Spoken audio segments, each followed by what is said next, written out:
नमस्कार। आयकर विभाग में नौकरी, वो भी साल 2026 के लिए। सुनने में थोड़ा अजीब लगता है ना? हाल ही में एक ऐसी ही घोषणा सामने आई है जिसने सबका ध्यान खींचा है। तो चलिए आज इसी की परतें खोलते हैं और देखते हैं कि मामला आखिर है क्या। क्या देखने वाले हैं। सबसे पहले तो ये 2026 वाली घोषणा क्या है, फिर देखेंगे कि पद कौन से हैं और योग्यता क्या चाहिए, वेतन और उम्र की क्या कहानी है, सिलेक्शन कैसे होगा, अप्लाई कैसे करना है, और हाँ, आखिर में कौन कौन से कागजात लगेंगे वो भी जानेंगे। तो ये सारी जानकारी आ कहाँ से रही है? ये आई है केंद्रीय प्रत्यक्ष कर बोर्ड यानी सीबीडीटी के तहत जो आयकर निदेशालय है उसकी एक भर्ती सूचना से।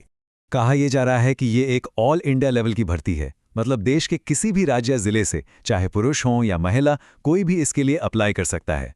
तो सवाल ये है कि आखिर पोस्ट कौन सी हैं और इन पोस्ट के लिए क्या पढ़ा लिखा होना जरूरी है? आइए इस पर नजर डालते हैं।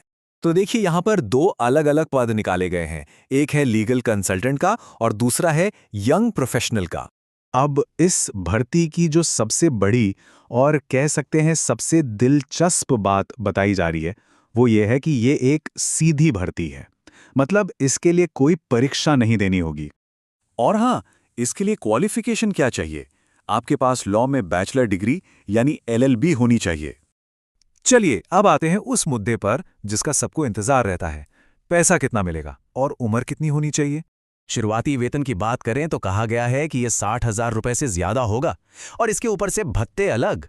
और अगर थोड़ा डिटेल में देखें तो यंग प्रोफेशनल्स के लिए वेतन 60,000 रुपए प्रति महीना बताया गया है। वहीं लीगल कंसल्टेंट के लिए ये सैलरी 1,11,500 रुपए से भी ज्यादा जा सकती है। लेकिन यहीं पर एक बहुत ही अजीब बात सामने आती है। जानकारी में ही एक विरोधाभास है। एक जगह अधिकतम उम्र 40 साल बताई गई है तो दूसरी जगह 35 साल। अब कौन सी सही है, ये एक बड़ा सवाल है। हाँ, एक बात और, जो आरक्षित श्रेणियां हैं उनके लिए उम्र में छूट भी है। SC/ST उम्मीदवारों के लिए 5 साल की और OBC के लिए 3 साल की छूट मिलेगी, जैसा कि सरकारी नौकरियों में होता है। तो ठीक है, अगर परीक्षा नहीं है तो फिर सिलेक्शन होगा कैसे? क्या तरीका है चुनने का? देखिए, प्रोसेस को 3 स्टेप्स में बांटा गया है। सबसे पहले जितने भी आवेदन आएंगे उनकी छटाई होगी, मतलब स्क्रीनिंग। फिर जो लोग शॉर्टलिस्ट होंगे उनका एक पर्सनल इंटरव्यू लिया जाएगा और आखिर में उनके सारे डॉक्यूमेंट्स चेक किए जाएंगे। अच्छा, अब ये तो समझ आ गया, पर अगर किसी को अप्लाई करना हो तो उसका तरीका क्या है और तारीखें क्या हैं? ये ध्यान देने वाली बात है कि आवेदन ऑनलाइन नहीं भरने हैं, आपको फॉर्म ऑफलाइन ही जमा करना होगा। और अब आती है सबसे हैरान करने वाली बात, इसकी तारीखें। आवेदन शुरू होंगे 19 मार्च को और खत्म होंगे 13 अप्रैल को। लेकिन साल है 2026। जी हां, 2026।